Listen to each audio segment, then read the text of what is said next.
Account aggregation is a technology to capture and access financial data from personal and business accounts connected through the bank infrastructure via dedicated APIs.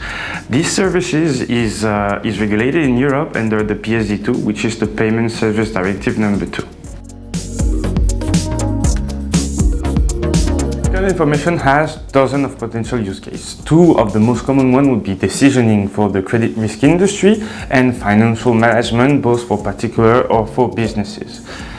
On the first side, for the decisioning for the credit industry, information, the financial information is really useful to get a snapshot of a person or a company's financial behavior. It gives you access to how they're earning money, how they're spending money, in what they're spending money, and they also give you information on potential financial commitment that will have that person or that company.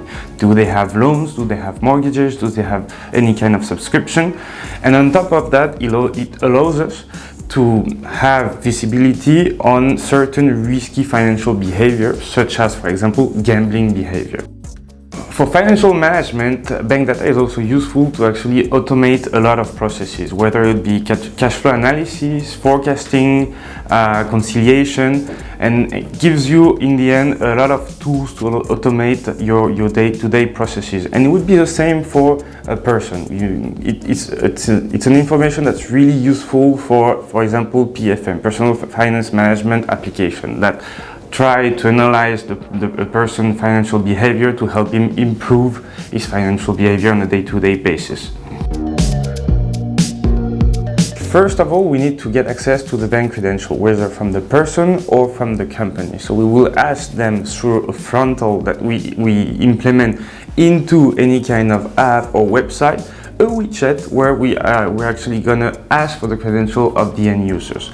With this credential, we're gonna get to the bank and ask them for the access to that financial information that we're looking for. In some cases, they could be that an SCA or second factor authentication is required to the client to validate the access that we're asking to the bank. Once the SCA and the credentials are validated, we have access to the bank. We can get this information, process it, and give it back to the client who needs that information to take his decision. In some cases, we can go a bit further and add some information layers on top of that financial information, whether it would be categorizing the data to better understand the different behaviors that we're detecting in that bank aggregation information that we're getting, or whether it would be financial indicators to ease the decision at the time of doing the credit scoring.